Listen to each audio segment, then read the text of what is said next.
Back with breaking news from the Middle East. 14 more hostages have been released from Hamas captivity, including one Israeli-American citizen. The news coming just minutes before the deadline to extend the truce between Israel and Hamas is set to expire. Among the hostages released today, 10 Israeli citizens, including that American citizen, 4 Thai and 2 Israeli Russian citizens. The American released today is the second American to be freed after 4-year-old Abigail Idan over the weekend. Also today, we learned the youngest hostage may have been killed.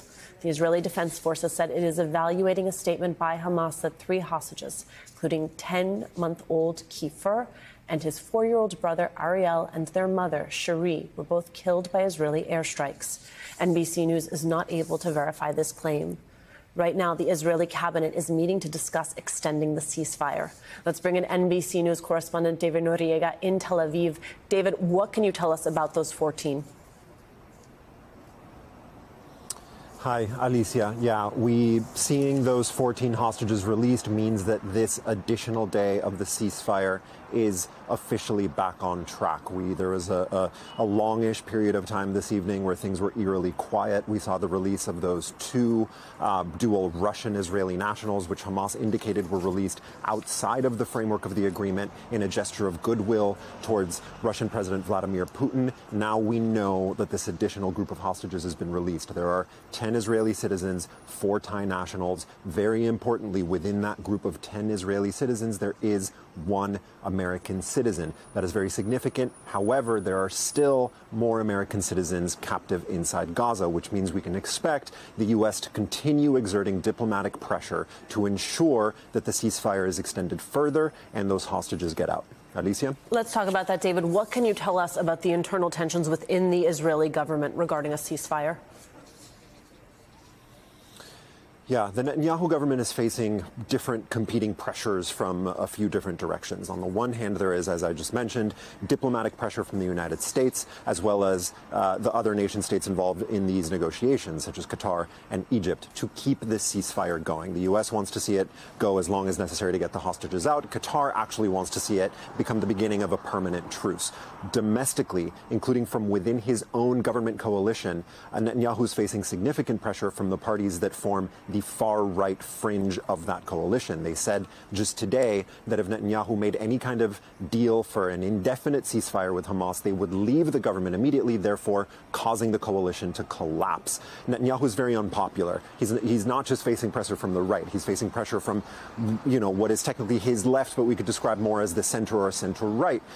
They are trying to play this in such a way that Netanyahu is essentially boxed in or cornered. Lastly, I'll say Netanyahu's facing pressure from the Israeli public, and particularly from the families of hostages who are still inside the Gaza Strip, who are saying, all of the ones that I've spoken to have said that they want the ceasefire extended as long as necessary to get all of the hostages out.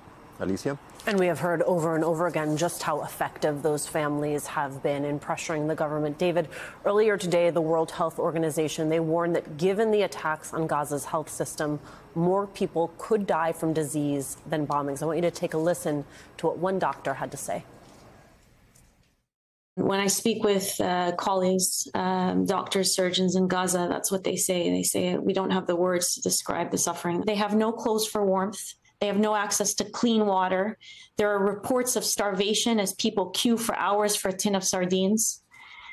And they have no access to medical care. 75% of all hospitals in the Gaza Strip are no longer functional. They've been destroyed. There are efforts to justify what is happening right now. There is nothing justifiable about the brutal annihilation of a population's healthcare system. It is prohibited under international law. David, part of this temporary ceasefire was about the exchange of hostages. Part of it was also about getting resources and aid into Gaza. What would it mean if the bombing were to resume? Yeah, one of the most important aspects of the ceasefire has been not just the fact that aid has been able to get into the Gaza Strip, but the fact that it's been able to be distributed widely throughout the Gaza Strip, including in the north, where the heaviest of the bombing and the Israeli military campaign has been. That is where, there are still civilians there, even though approximately 1.7 million people were displaced into the south. There's still some 400,000 to 500,000 in the north. Those people desperately need aid.